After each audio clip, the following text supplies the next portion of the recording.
मई 1999 Kargil, Jammu Kashmir, 18,000 feet की ऊंचाई, हड्डियों को जमा देने वाली ठंड। आम इंसान ऐसी जगह पे चंद घंटे भी जिंदा नहीं रह सकता।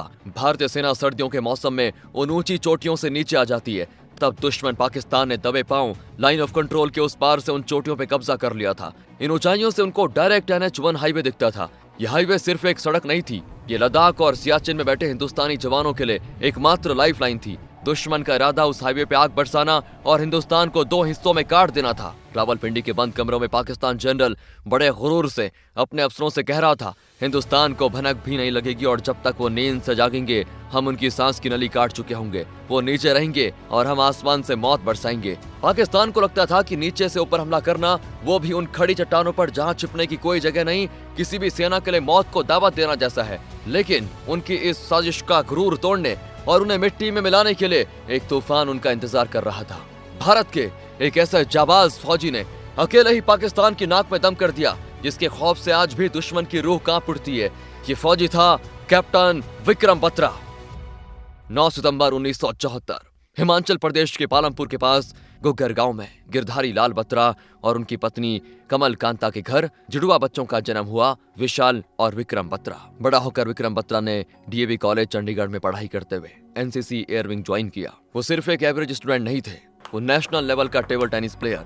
रिपब्लिक डे परेड में बेस्ट NCC कैडेट का खिताब जीतने के बाद जब विक्रम बत्रा ने पहली बार यूनिफॉर्म पहनी तो उनके अंदर का देश प्रेम आग की तरह जल उठा। वो अपने दोस्तों के साथ टीवी पर परमवीर चक्र सीरियल देखा करता था। वो दोस्तों से कहते, भाई अगर मैं इंडियन आर्मी में गया तो देश का सबसे बड़ा सम्मान ही लूंगा, उससे कम तो कुछ मंजूर नहीं है मुझे। जिंदगी ने उनको एक आसान और आरामदायक रास्ता भी दिया। हांगकांग की एक बड़ी शिपिंग कंपनी ने मर्चेंट नेवी में उन्हें एक हाई पेइंग जॉब ऑफर की। पूरा परिवार बड़ा खुश था कि बेटा अब पूरी दुनिया घूमेगा और बहुत पैसे कमाएगा।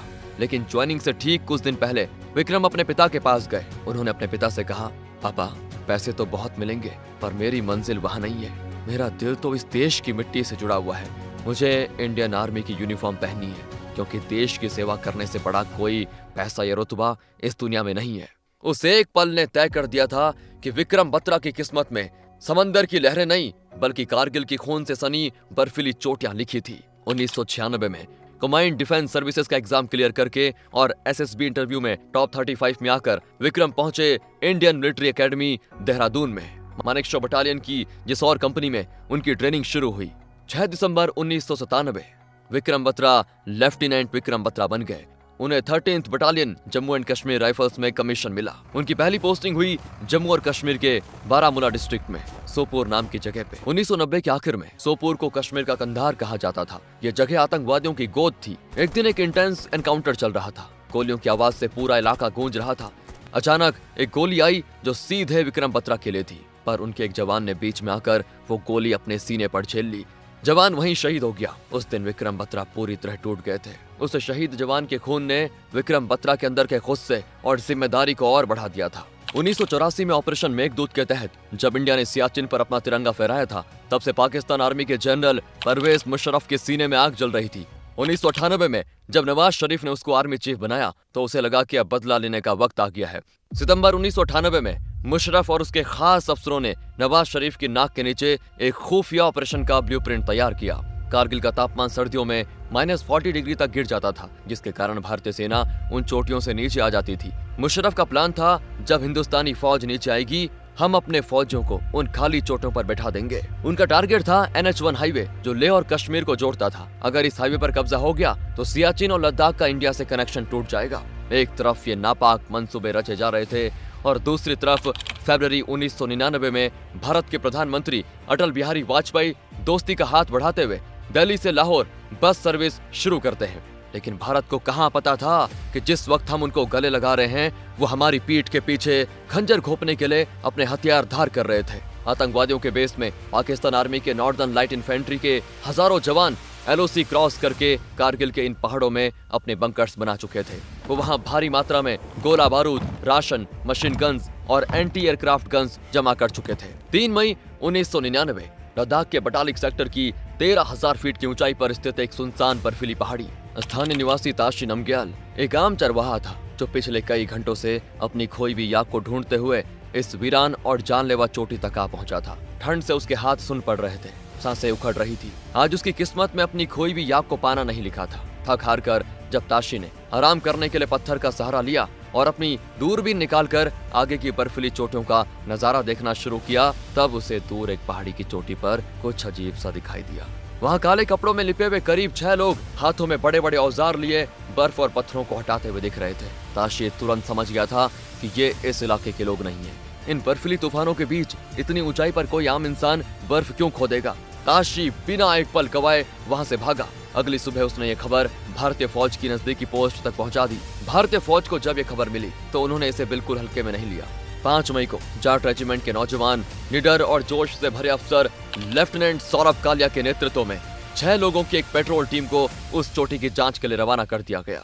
लेफ्टिनेंट सौरभ कालिया और उनके 5 साथी हाथों में अपनी राइफल्स थामे पहाड़ी की तरफ बढ़ रहे थे। कई घंटों की थका देने वाली चढ़ान के बाद वो उस इलाके में पहुंचते हैं जहां ताशी नमगैल ने उन काले सायों को देखा था। उन्होंने उस बर्फीली चोटी का चप्पा चप्पा छान मारा। जब उन्हें कुछ नजर नहीं आया तो एक पल के लिए सबको लगने लगा शायद नमगैल को देखने में कोई भूल हुई होगी या शायद वो लोग वहां से जा चुके थे। लेकिन वो दुश्मन के बिल्कुल आंगन में खड़े थे और दुश्मन उन्हें अपनी स्नाइपर के स्कोप से देख रहा था। अचानक पहाड़ के एक खुफिया हिस्से से गोली बरसने लग जाती है। हमारे जवान तुरंत पोजीशन लेते हैं और दूसरी तरफ से गोलीबारी शुरू हो जाती है। लेकिन स्थिति बेहद खराब थी। दुश्मन ऊंचाई पर बैठा था और गिनती में कई ज्यादा था। कई घंटों तक दोनों तरफ से गोलीबारी चलती रही।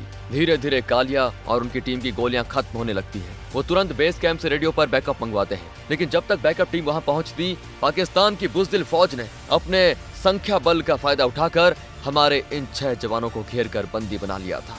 पाकिस्तानी फौज ने इंसानियत की सारी हदें पार कर दी। लगातार 22 दिनों तक उन्होंने हमारे इन 6 जवानों को वो मानसिक और शारीरिक टॉर्चर किया जिसके बारे में सोचकर आज भी हमारे रोंगटे खड़े हो जाते हैं। उन बेरहमों ने हमारे जवानों के नाक, कान और हाथ काट दिए। उनकी आंखें फोड़ दी गई और कानों में गर्म लोहे की रॉड्स डाली और अंत में जब उनसे कुछ उगलवा नहीं पाए तो उन्हें बड़ी बेरहमी से शहीद कर दिया गया। 9 मई 1999 को पाकिस्तान आर्मी ने अपनी ऊंचाई का फायदा उठाते हुए इंडिया की तरफ ताबड़तोड़ आर्टिलरी और मोर्टार फायर शुरू किया। एलओसी पर मौजूद हमारी सारी यूनिट्स हाई अलर्ट पर आ गई। 10 से 15 मई के बीच जब इंडियन आर्मी ने अपने जेट्स और ग्राउंड पेट्रोल्स के जरिए एक सर्च ऑपरेशन चलाया तो जो रिपोर्ट सामने आई उसने दिल्ली में बैठे बैठे सभी बड़े अफसरों के पैरों तले जमीन खिसका दी। इंटेलिजेंस और ग्राउंड रिपोर्ट से साफ हो गया था कि पाकिस्तानी सेना के लगभग 5000 ट्रेंड सैनिक बड़े पैमाने पर एलओसी क्रॉस करके कारगिल, द्रास और बटालिक सेक्टर के लगभग 65 स्क्वायर किलोमीटर एरिया में फैल चुके हैं। वो 132 अलग अलग ठिकानों पर कब्जा जमा कर बैठे थे और सबसे डरावनी बात यह थी कि वो समुद्र तल से 18,000 फीट की ऊंचाई पर ऐसे मजबूत बंकर्स में थे जहां से नीचे आती हुई हमारी किसी भी टुकड़ी को वो एक झटके में भून सकते थे। 25 मई 1999 नई दिल्ली। कमरे में भारत के प्रधानमंत्री अटल बिहारी वाजपेयी, रक्षा मंत्री George Fernandes, army chief general VP Malik और एयरफोर्स चीफ एवाई टिपनिस मौजूद थे। वाजपेयी जी कहते हैं, मलिक जी मुझे सीधे शब्दों में बताइए स्थिति जमीन पर कितनी खराब है। जनरल वीपी मलिक ने नक्शा खोलते हुए जवाब दिया, सर दुश्मन टॉप पीक्स पे बैठा है। टोलोलिंग, पॉइंट 5140 सब उनके कब्जे में है। उनके पास हैवी आर्टिलरी है। नीचे से ऊपर डायरेक्ट हमला करना मतलब हमारे जवानों को सीधा मौत के मुंह में धकेलना है। लेकिन चाहे जो भी हो जाए हमारी सेना 1 इंच भी पीछे नहीं हटेगी। वाजपेयी जी ने कहा, यह सिर्फ सरहद पर घुसपैठ नहीं है मलिक जी, ये भारत की पीठ पर खंजर है। टिपनिस जी एयरफोर्स को ऑपरेशंस के लिए तैयार करें। पाकिस्तान ने अभी तक हमारा दोस्ती का रूप देखा है और अब वो हमारा गुस्सा देखेगा। इस हरकत का ऐसा जवाब दो कि उनकी आने वाली नस्लें भी याद रखें। वाजपेयी जी की इस मंजूरी ने पूरा खेल बदल दिया। 26 मई 1999 को भारतीय वायुसेना के MiG-21, MiG-27 और जैगुआर फाइटर जेट्स आसमान को चीरते हुए, आग उगलते हुए मौत के फरिश्तों की तरह पाकिस्तानी ठिकानों पर टूट पड़े। इन फाइटर जेट्स ने दुश्मनों के सप्लाई बेसिस, अम्यूनिशन डेपो और बंकर्स पर प्रिसीजन बॉम्बिंग शुरू कर दी। पहाड़ियों पर एक के बाद एक भयानक धमाके होने लगे। अब उन बर्फीली चोटियों पर आराम से बैठे पाकिस्तानी जवानों के ऊपर बर्फ नहीं मौत बरस रही थी। दुश्मन की सप्लाई लाइन काट दी गई। उनके पास ना राशन बचा ना नया अम्यूनिशन। वो पहाड़ों की चोटियों पर कैद हो गए। अब उन्हें सिर्फ मौत का इंतजार था जो भारतीय जवानों के रूप में नीचे से ऊपर की तरफ बढ़ रहा था। इसी बीच डिप्लोमेसी के मोर्चे पर भी भारत ने पाकिस्तान को ढेर कर दिया था। अमेरिका के राष्ट्रपति बिल क्लिंटन से लेकर यूरोपियन यूनियन तक सब ने पाकिस्तान की इस नापाक हरकत की कड़ी निंदा की। चारों तरफ से घिरे हुए पाकिस्तान को समझ नहीं आ रहा था कि वो क्या करे, लेकिन 10 जून को पाकिस्तान ने लेफ्टिनेंट सौरभ कालिया और उनके 5 साथियों के बेरहमी से काटे गए शव को भारत को सौंपा। जब इन शहीदों के शरीर बेस कैंप पहुंचे तो हर एक फौजी का खून खौल उठता है। हिंदुस्तान की सेना में अब बदले की आग ऐसी भड़क चुकी थी कि हर जवान सिर्फ एक ही बात सोच रहा था, खून का बदला खून। इन्हीं आग बबूला फौजियों के बीच एक नौजवान अफसर खड़ा था। ये थे लेफ्टिनेंट विक्रम बत्रा। अपने भाई जैसे साथियों की ऐसी दर्दनाक हालत देखकर बत्रा का खून खौल उठा था। उन्होंने सोच लिया था कि जब तक इन चोटियों को दुश्मन के खून से धोकर वहां तिरंगा नहीं लहरा देंगे, वो चैन की सांस नहीं लेंगे। 17 जून 1999 कारगिल वॉर अब चरम पे था। द्रास सेक्टर की कुछ पहाड़ियां जैसे .5140, टाइगर हिल और .4875 जो डायरेक्ट NH1 हाईवे को डोमिनेट करती थी। यहाँ से पाकिस्तानी स्नाइपर और आर्टिलरी आसानी से हमारे सप्लाई कॉन्वॉयज को निशाना बना सकते थे। जब तक इन चोटियों को दुश्मन के कब्जे से आजाद नहीं करवाया जाता, तब तक कारगिल जीतना नामुमकिन था। और सबसे बड़ा कांटा था .5140 की पहाड़ी, जहां दुश्मन सबसे ज्यादा मजबूत बंकर्स बना के बैठा हुआ था। .5140 पर तिरंगा फहराने की नामुमकिन सी लगने वाली जिम्मेदारी 13वीं battalion Jammu and Kashmir rifles को दी गई, जिसके कमांडिंग ऑफिसर थे लेफ्टिनेंट कर्नल योगेश कुमार जोशी। उन्होंने सबसे पहले एक छोटी सी टीम को दुश्मन की ताकत का अंदाजा लगाने ऊपर भेजा। टीम ने वापस आकर जो रिपोर्ट दी वो बड़ी डरावनी थी। सर, दुश्मन ने चोटी पर 7 मजबूत बंकर्स बना के रखे हुए हैं। जैसे हम ऊपर पहुंचेंगे, सामने 2 बंकर फायर ओपन करेंगे, राइट में 4 और लेफ्ट में 1 बंकर से क्रॉस फायरिंग होगी। ये सुनते ही जोशी समझ गए कि दुश्मन की आंखों में धूल झोंकनी पड़ेगी। उन्होंने एक खतरनाक प्लान बनाया, दुश्मन को 2 अलग अलग दिशाओं से घेर कर मारना। प्लान के मुताबिक लेफ्टिनेंट संजीव सिंह जामवाल अपनी ब्रावो कंपनी को लेकर ईस्ट से हमला करेंगे और दूसरी तरफ से लेफ्टिनेंट विक्रम बत्रा अपनी डेल्टा कंपनी को लेकर साउथ से चढ़ाई करेंगे। तय ये हुआ था कि रात के घने अंधेरे और आर्टिलरी फायर के शोर में चढ़ाई की जाएगी। 19 जून की रात 8:30 बजे दोनों कंपनियों ने अपने हथियारों के साथ पहाड़ पे चढ़ना शुरू कर दिया। नीचे से हमारी आर्टिलरी लगातार फायर कर रही थी ताकि दुश्मन का ध्यान भटकता रहे। सुबह के 3:15 बज चुके थे। जामवाल की टीम दुश्मन के ठिकाने से कुछ ही दूर पर थी। अब क्योंकि हमारे जवान चोटी से बेहद करीब थे, नीचे से आर्टिलरी फायर को रोक दिया गया। लेकिन जैसे ही तोपें शांत हुई, चोटी पर बैठे पाकिस्तान चूहों की तरह अपने बिलों से बाहर निकल आए। उन्होंने तुरंत अंधाधुंध मशीन गन फायरिंग शुरू कर दी। जामवाल समझ गए कि अगर अभी रुके तो सारी टीम मारी जाएगी। उन्होंने रेडियो में बेस को मैसेज दिया, जब तक हम दुश्मन की गर्दन तक नहीं पहुंच जाते तब तक आर्टिलरी मत रोकना, आग बरसने दो। सुबह 3:30 बजे जामवाल की टीम ने लेफ्ट साइड से हमला बोल दिया। पाकिस्तानी जब तक कुछ समझते उससे पहले उनके बंकर्स मिट्टी में मिला दिए गए। जामवाल ने रेडियो पे गर्व से कहा, ये है, जिसका कोड में मतलब था कि उन्होंने अपना हिस्सा क्लियर कर लिया है। लेकिन बत्रा की डेल्टा कंपनी का अभी तक कोई अता पता नहीं था। रेडियो पर एक सन्नाटा था। बेस कैंप में सबकी सांसें अटकी हुई थी। तभी चोटी के ठीक पीछे वाले हिस्से से, जहां से दुश्मन ने सपने में भी नहीं सोचा था कि कोई इंसान ऊपर आ सकता है, बत्रा और उनकी फौज एक तूफान की तरह आई। दुश्मन घबरा गया। वो वापस हमला करने वाले थे कि बत्रा ने अपने कंधे पे रखे रॉकेट लॉन्चर से सीधा 3 रॉकेट उनके मेन बंकर पे लगा दिए। Boom boom boom. आग, बर्फ और धूल का एक भयानक गुबार उड़ चुका था। पाकिस्तानियों को कुछ दिखाई नहीं दे रहा था। इस धुएं के बीच बत्रा आगे बढ़े और सामने वाले बंकर में एक ग्रेनेड फेंक दिया। धमाके के बाद बंकर से 3 लंबे चौड़े पाकिस्तानी जवान बाहर निकले और बत्रा की तरफ लपके। बत्रा अकेले थे पर उनकी रगों में सौरभ कालिया के खून का बदला बिल्कुल खौल रहा था। घबराना तो दूर, उन्होंने अपनी राइफल के आगे लगी चाकू को आगे किया और शेर की तरह उन पे झपटे। सबसे आगे आते हुए पाकिस्तानी के पेट में बत्रा ने चाकू घोंप दी। उसके गिरते ही बचे हुए 2 दुश्मनों ने हमला करने के लिए हाथ उठाया, पर बत्रा की फुर्ती के आगे वो बच्चे साबित हुए। उन्होंने चाकू से दोनों के हाथों को बड़ी बुरी तरह से काट दिया। इससे पहले वो वापस संभलते, पीछे से आ रहे हमारे बाकी जवानों ने दूर से निशाना लगाकर उन तीनों को वहीं पे मौत के घाट उतार दिया। सुबह 4:35 को सूरज की रोशनी में हमारा तिरंगा चमक रहा था। 514 आजाद हो चुका था। बत्रा ने अपने रेडियो ऑन किया और कहा, दिस इज बत्रा, ये दिल मांगे मोर। उस रात एक भी भारतीय फौजी शहीद नहीं हुआ। इस नामुमकिन को मुमकिन करने वाले लेफ्टिनेंट विक्रम बत्रा के इस असाधारण वीरता के लिए उन्हें मैदान जंग में ही कैप्टन के रैंक पर प्रमोट कर दिया गया। .5140 जीतने के बाद भी जंग खत्म नहीं हुई थी। अब निशाना था .4875। इस पहाड़ी की चढ़ाई लगभग 70 से 80 डिग्री तक खड़ी थी। ये बिल्कुल एक सपाट इमारत पर चढ़ने जैसा था, और वो भी 16,000 फीट की ऊंचाई पर, जहां बर्फीली हवाएं हड्डियों को जमा कर रही थी और ऑक्सीजन की कमी से फेफड़े फटने लगे थे। जुलाई का महीना शुरू हो चुका था। कैप्टन बत्रा की हालत बहुत खराब थी। उन्हें तेज बुखार था। पिछले ऑपरेशंस की थकान और चोट ने उनका शरीर बिल्कुल निचोड़ दिया था। लेफ्टिनेंट कर्नल जोशी जानते थे कि बत्रा की हालत ठीक नहीं है, इसलिए उन्होंने सोचा कि बत्रा को बेस पे आराम करने दिया जाए। पर जब बत्रा को यह पता चला तो वो सीधे अपने कर्नल के पास गए और कहा कि सर, या तो मैं जीत का तिरंगा लहरा कर वापस आऊंगा या उस तिरंगे में लिपट कर आऊंगा, पर सर मैं आऊंगा जरूर। 6 जुलाई की रात बत्रा और उनकी डेल्टा कंपनी के 25 सेना के जवान हथियारों से लैस इस खड़ी चढ़ाई पर निकल पड़े। प्लान के हिसाब से उन्हें ऊपर पहुंचकर कैप्टन नगाप्पा की टुकड़ी के साथ मिलना था, जो उनसे पहले आगे बढ़ चुकी थी। सुबह के करीब 3 बजे बत्रा और उनकी टीम आधी चढ़ाई पूरी कर चुके थे। तभी उन्हें ऊपर से लगातार गोली चलने की आवाजें आई। उन्हें नगाप्पा की टुकड़ी दिखाई दी। उन्होंने अपनी जान पे खेलकर दुश्मन के 2 मजबूत बंकर्स को तबाह कर दिया। बत्रा को देखते ही नगाप्पा की टीम का हौसला बिल्कुल दोगुना हो गया था। दुश्मन की एक मशीन गन की पोजीशन एक पतले से रास्ते पर ऐसी जगह लगी हुई थी कि आगे बढ़ना मौत को गले लगाने जैसा था। बत्रा ने वो फैसला लिया जो कोई आम इंसान नहीं ले सकता। उन्होंने सीधे सामने से हमला करने का तय किया। दुर्गा माता की जय। बत्रा ने दहाड़ लगाई और अपनी AK-47 से गोलियां बरसाते हुए सीधा दुश्मन के बंकर की तरफ दौड़े और दुश्मन दंग रह गया। इस पागलपन को देखकर बत्रा ने 5 पाकिस्तानी जवानों का सीना छलनी कर दिया।